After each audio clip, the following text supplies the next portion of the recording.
The Department of Justice has announced they are launching a grand jury investigation into the Russiagate conspiracy. And of course, this comes on the heels of Tulsi Gabbard releasing all the content, referring it, and now we're seeing real movement. That's right. I think this is the turning point that everyone had been looking for, because we'd been hearing things from Tulsi Gabbard for a few weeks, from the director of the CIA, John Ratcliffe, and a lot of it was like, shocking. Things that we assumed happened, but seeing it from intelligence documents and things like that that have been declassified was shocking to see that what the government had in their possession and how they framed it and how they decided to stage this, as Tulsi Gabbard calls it, years-long coup. This is a source that brought this, an exclusive to Fox News.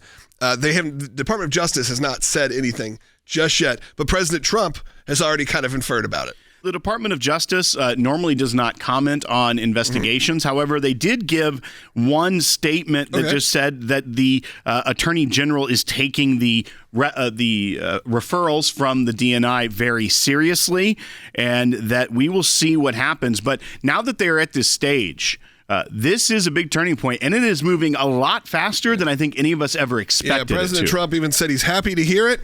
And later on CNBC said he had nothing to do with it, but they deserve it. So that is the official statement coming from President Trump. All that evidence that Tulsi Gabbard and John Ratcliffe have put out, and we've seen the declassified Durham Annex, we've seen all of these things, but this criminal referral is now in the hands of the DOJ. And they're starting this entire investigation with a grand jury, which will, the steps would be, they put it together, put the evidence together. They then present it to a grand jury after one is impaneled. And then we will see if there's indictments to follow. The old adage in the law is that you can indict a ham sandwich, that is one of the least adversarial or difficult portions of the criminal case. Sounds like a line out of Three Stooges. It is true, though, in most cases, except for the location of this grand jury, as you've talked about, could be very indicative of, is it as easy to indict? And especially if it originates in Washington, D.C.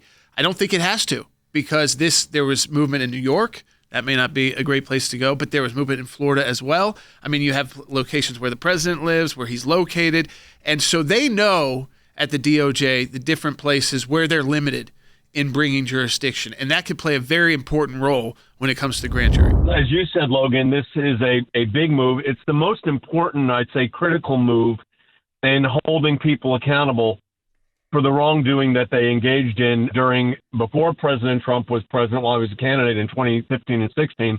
And then, of course, for what they did, which included everything from lying to a FISA court, where a DOJ lawyer actually changed evidence that was permitted, to the allegations of false testimony to the United States Congress.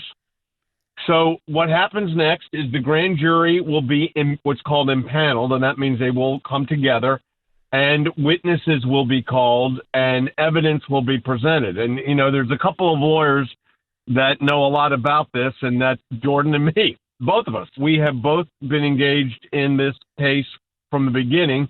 We knew it was a hoax. The Department of Justice at the time knew it was a hoax, and so did the intelligence community.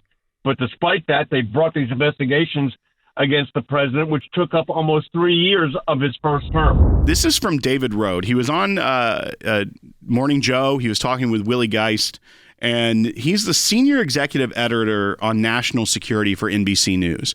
And I want you to hear what he has to say, and then I'm going to break it down for you. But this is Bite 7. We don't know what the crimes are that are alleged here. We don't know who is being targeted, and we don't know where this grand jury will sit. And all of that's, very concerning. Normally in the, prosecution process in this country, no one's is indicted, no investigation is announced, or anyone is indicted before a grand jury has heard evidence and a fellow citizen decides this other citizen should be charged with a crime. Here we have an approach where there's sort of the Director of National Intelligence makes a sweeping allegation, potentially that the former president of the United States was involved in a treasonous plot. And then you have the Attorney General announcing that she is launching a criminal investigation of this plot. But again, we don't know the charges. We don't know where they're going to investigate or who it's going to be. Here's why this is so disingenuous to me. Is he at the beginning says, we don't know what the crimes are that are alleged here. We don't know who's being targeted, and we don't know where this grand jury will sit. And all of that's very concerning.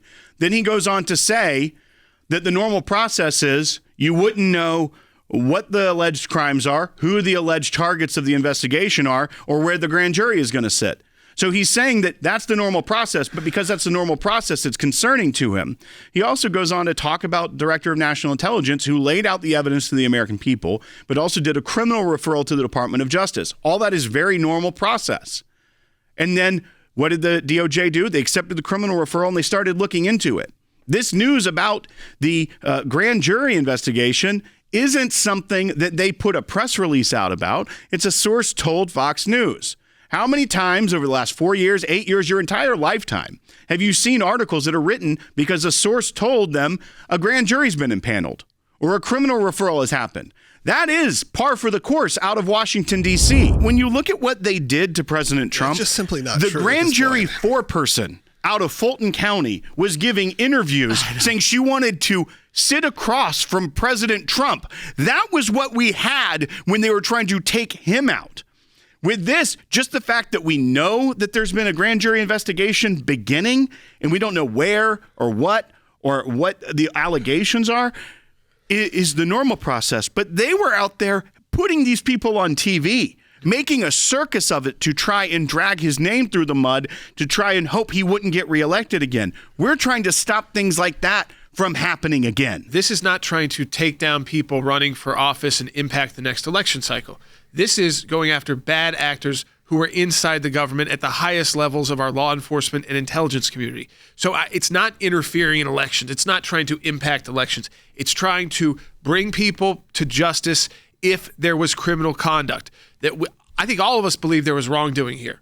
Even look at the impeachment on Ukraine because they couldn't find anything on Russia, so they went to a phone call on Ukraine. I mean, it's been one thing after another. I hope what this does is it allows the Trump administration, you go to the grand jury process, you move forward that process if you get indictments, but guess what? President Trump gets to continue to govern, and we kind of are able to move this one to the professionals, let them handle the investigation. You know it's going to take time, but there is a clock here. There is a clock here of just a few years. We don't want this to happen again. If we have to have trust in our intelligence community, trust in our law enforcement community at the federal level, this cannot be business as usual. And so moving forward with this grand jury and moving forward potentially with indictments, I think could make people feel a lot better about our political process, at least not being corrupted from within, so that the bad guys who are trying to maybe impact and cause chaos during our elections, that they're the ones that our law enforcement and intelligence agencies are focusing on, not people running for office. But the key here is real actions being taken, action that could not be taken was not going to be taken by the Biden administration. So this is really the first chance the Trump administration or a Republican administration has had to try and bring those accountable to justice.